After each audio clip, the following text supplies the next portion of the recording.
Assalamualaikum warahmatullahi wabarakatuh. Para netizen dimanapun Anda berada, alhamdulillah pertemuan kita kali ini insya Allah kita akan membahas satu bab menyangkut hukum toharah, yaitu masalah mencuci tangan sebelum berwudu. Jadi judulnya babun ghuslal yadaini qabla wudu'i wa taqidu linaumil lail. Jadi bab tentang mencuci kedua tangan sebelum berwudu dan diutamakan bagi orang yang bangun tidur di waktu malam. Pemirsa, sebelum kita masuk pada materi, perlu kita mengenal dulu beberapa istilah yang sering digunakan dalam persoalan wudhu. Ini yang sering dianggap wajib, ya. Misalnya istilah tartibun, juga muwalat, dan juga ada istilah mustakmal, ya. Jadi tartibun itu artinya berturut-turut dan berurutan, tidak boleh bertukar-tukar sesuai dengan ketentuan berwudu. Kemudian muwalat itu artinya jika ada anggota wudu yang tidak terkena air maka wajib diulangi dari awal. Itu muwalat, ya. Kemudian istilah mustakmal itu artinya tidak boleh menggunakan air yang berulang, ya, yang berulang-ulang untuk dipakai berwudu lagi, itu tidak boleh. Itu namanya air mustakmal. Jadi pemirsa, untuk mengantarkan kita kepada pembahasan tentang tata cara wudu, perlu kita ingat satu pesan Nabi melalui Umar bin Khattab tentang keutamaan wudu, bahwa Rasulullah Sallallahu Alaihi Wasallam bersabda, tidak seorang pun di antara kamu yang berwudu lalu memperbaiki wudunya, kemudian membaca syahadatain, ya, setelah berwudu, kata Nabi akan dibukakan di 8 pintu sorga dan disuruh memasuki dari mana ia suka. Alhamdulillah. Jadi hadis ini diriwayatkan Ahmad, Muslim, dan Abu Daud.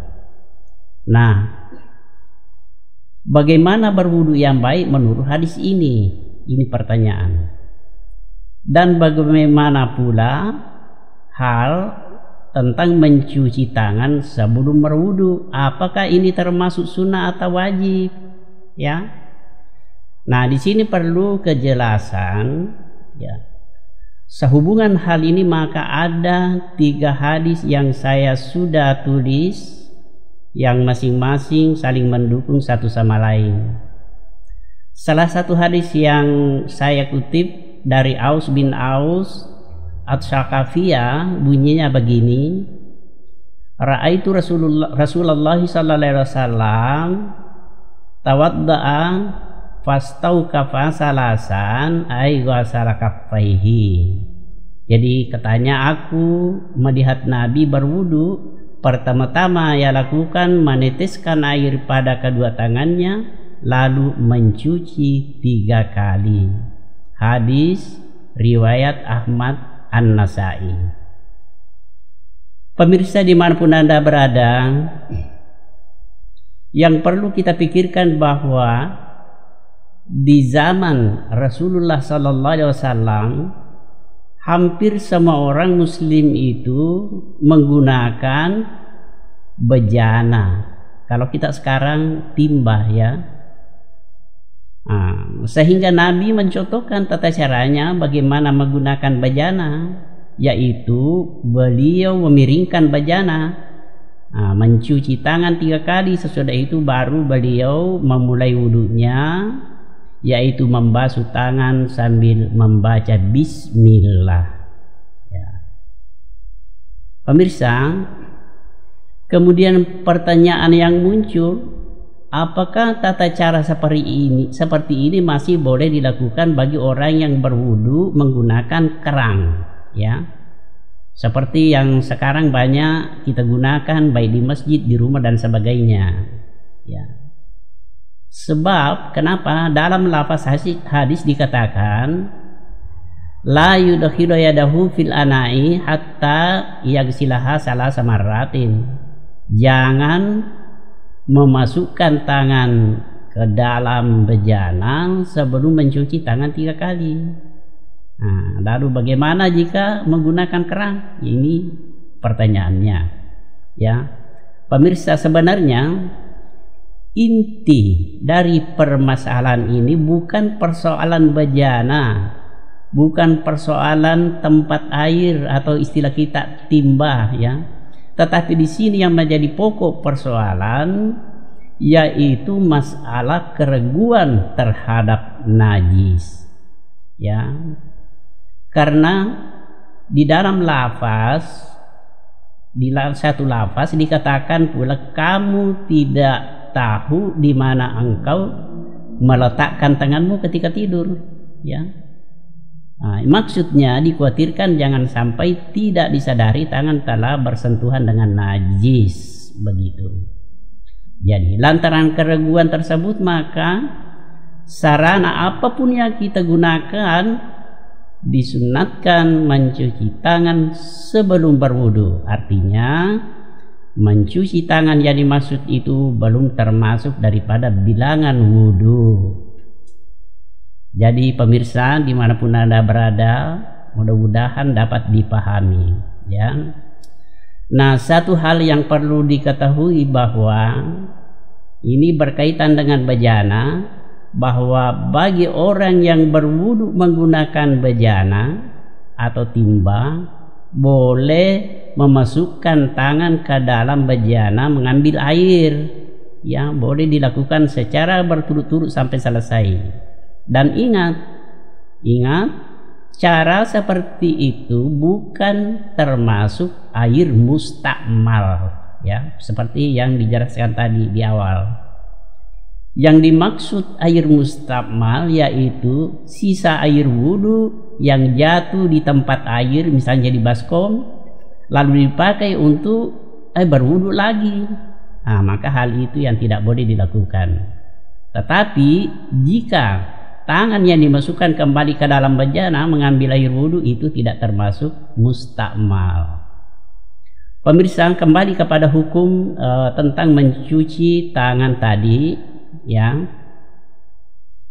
Saya akan memberikan sedikit penjelasan mengenai hal ini, bahwa sebahagian ulama mengatakan mencuci tangan itu hukumnya adalah wajib, ya, termasuk yang memahami seperti ini Imam Ahmad, ya, Imam Ahmad, juga Al-Hadi dan lain-lain, ya. Hal ini tentu perlu dipahami. Pengertian kaidah hukum tentang al-bara'atul asliyah, artinya hukum asal sesuatu adalah kebebasan. Dari kata kebebasan maka tidak ada alasan untuk mewajibkan atau mengharamkan. Maka muncullah pemalingan makna, istilahnya qarina, ya. Pemalingan makna dari kalangan jumhur di dalam memahami kebebasan, yaitu memalingkan makna dari wajib menjadi sunnah, ya. Jadi boleh kita simpulkan, pemirsa, bahwa mencuci tangan sebelum berwudu termasuk salah satu sunnah dari Nabi Sallallahu Alaihi Wasallam. Sebagaimana penjelasan dalam hadis, jangan benamkan tangan sebelum mencuci tangan di luar bejana 3 kali. Ya, teristimewa bagi orang yang bangun dari tidur di waktu malam, seperti hadis. Karena kenapa? Alasannya, orang yang tidur itu tidak tahu di mana keberadaan tangannya ketika dia tidur. Kemudian kedua, mencuci tangan sebelum berwudu itu jika menggunakan kerang, maka tetap harus dicuci tangan lebih dulu. Tujuannya untuk menghilangkan keraguan adanya najis, ya. Kemudian setelah itu barulah memulai wudu dengan membaca bismillah sambil menyeka sela-sela jari tangan, ya. Kenapa membaca bismillah? Karena kembali kepada dalil umum mengatakan kullu amrin zibalin la yabda'u fihi bi bismillahi fa huwa abtar, ya. Setiap pekerjaan yang tanpa dimulai dengan membaca bismillah maka akan putus keberkahan. Saya kira demikian. Allahu a'lam bishawab. Baik, alhamdulillah telah selesai dengan ringkas. Semoga kita semua senantiasa mendapat ridha dari Allah Subhanahu wa taala. Amin. Billahi fisabilil haq. Nasrun minallahi wa fathun qarib wa basyiril mu'minin. Assalamualaikum warahmatullahi wabarakatuh.